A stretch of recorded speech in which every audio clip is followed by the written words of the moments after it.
Opa, salve, salve, beleza? E aí, tá tudo certo com vocês? Galera, eu tô chegando na área para falar de Grêmio. Às vezes tentar explicar acaba sendo muito pior, não é mesmo, Filipão? E números impressionantes que demonstram uma diferença absurda. Mas antes de tocar nesses dois assuntos, vem aqui no canto da tela para se inscrever no canal. Deixa um comentário aqui embaixo após este vídeo. Eu sempre acompanho a tua opinião. Curtiu, dá o like, não esquece, ajuda o canal a crescer e play no sininho para que o YouTube sempre te notifique de conteúdo novo por aqui. O Grêmio eliminado da Copa do Brasil, nenhuma surpresa pelo que aconteceu no primeiro jogo e o temor de que a história se repetisse, ou seja, uma nova goleada para o Flamengo. O primeiro tempo não foi um primeiro tempo de grande diferença rubro-negra em relação ao Grêmio, embora tivesse tido a melhor oportunidade, que foi aquele lance do Michael em que o Kahneman acabou tirando uma bola que tinha o endereço certo, já que ela tinha passado do alcance do goleiro Breno. Mas o Grêmio até que se portou bem pela situação, pelo quadro criado, jogou com um time alternativo. Rafinha, Matheus Sarará, Fernando Henrique foram os jogadores que apareceram melhores no primeiro tempo. Mas o Flamengo acabou encontrando dificuldades. Depois, no segundo tempo, o Flamengo foi superior. O Filipão, na coletiva, disse que o Grêmio foi melhor até os 30 do segundo tempo. Eu, respeitosamente, discordo. E o mais importante a se dizer é que o Flamengo, mesmo não fazendo um grande jogo, criou oportunidades para golear o Grêmio mais uma vez. Agora tem a partida pelo Campeonato Brasileiro e depois eu quero falar sobre uma situação que ela é estarrecedora sobre a estatística.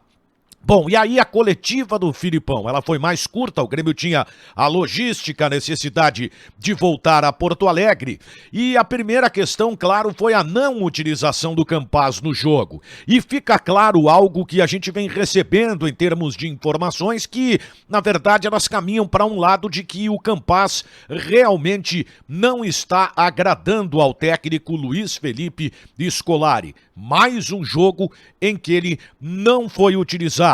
O Filipão falou que é um atleta que precisa entender um pouco mais o Grêmio, a forma do time jogar e algumas questões como, por exemplo, até mesmo a contribuição na marcação do time.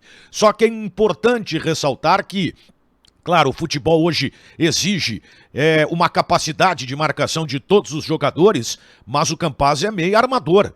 Esta não deveria ser uma virtude que daqui a pouco impedisse esse jogador de aparecer no time, até porque Filipão já deu muitas chances para Jean-Pierre, que é um jogador que também não tem esta capacidade de marcação. Mas enfim, outra justificativa, a questão da idade, dizendo que é um menino é muito jovem. E aí, claro, com a continuidade da coletiva, a pergunta ela se direcionou para um outro lado. Só que aí eu analisei o time do Grêmio que jogou no Maracanã para ver como explicar, acaba sendo muito pior.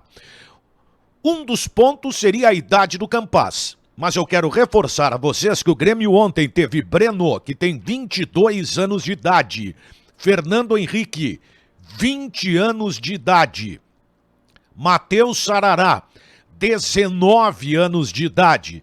Jonathan Robert, 21 anos de idade. Léo Pereira, 21 anos de idade, ou seja, essa justificativa do Filipão foi por água abaixo. E ela se torna pior quando, por exemplo, embora posições diferentes, o Léo Pereira receba mais oportunidades do que o próprio Campaz. Léo Pereira que contribuiu muito pouco, para não dizer nada, absolutamente nada, no jogo lá no Rio de Janeiro. Jonathan Robert teve uma conclusão na bola que o Borja protegeu, ele levou para a meia-lua da área e bateu e o goleiro acabou defendendo, mas ficou só nisso. Foi outro jogador também que não teve uma boa atuação. Portanto, todas as justificativas dadas por Filipão, elas demonstram pela atitude do próprio técnico uma enorme falta de critério, coerência e, portanto, não há como pensar diferente que realmente o Filipão não está convencido em relação ao Campaz. Números estarrecedores de uma diferença. E aí você pode dizer o seguinte, Daniel, mas é uma estatística. É verdade, mas a estatística, ela, se for bem detalhada, ela apresenta dados interessantes. Ainda mais que o Flamengo será o adversário do Grêmio no final de semana pelo Campeonato Brasileiro. Aliás, o STJD agora suspendeu a liminar do Flamengo, né? Então a rodada do Campeonato Brasileiro não terá público. Já que eu falei de falta de critério do Filipão, meus parabéns, hashtag só que não, hein, o STJD. Bom, mas vamos lá. Nos últimos 2 anos, um pouquinho mais talvez, foram 10 confrontos entre Grêmio e Flamengo, nas mais diferentes competições e também situações, é importante dizer isso, mas é um duelo que traz uma situação que eu considero em termos de números impactantes, porque dos últimos 10 confrontos entre Grêmio e Flamengo, isso até foi apresentado pelo Nando Gross no Futebol da ABC ontem, na transmissão de Grêmio e Flamengo, nos últimos 10 jogos, nos últimos 10 confrontos entre os dois times, 8 vitórias do Flamengo e apenas 2 empates, ou seja, o Grêmio não conseguiu uma vitória até agora contra o Flamengo em 10 partidas, isso é estarrecedor.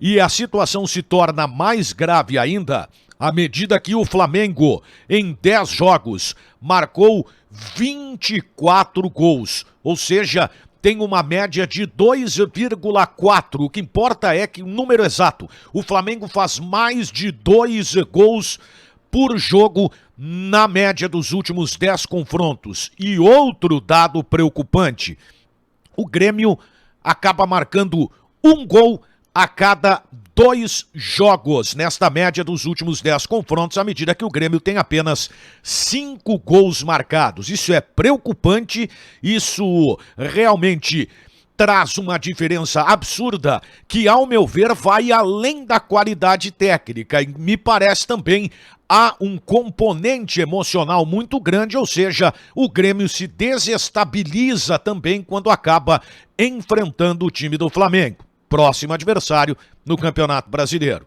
Deixa um comentário aqui embaixo, vem aqui no canto da tela, te inscreve no canal, curtiu, dá o joinha, ajuda a gente a crescer e play no sininho para que o YouTube te avise sempre de vídeo novo por aqui, tá certo? Fui!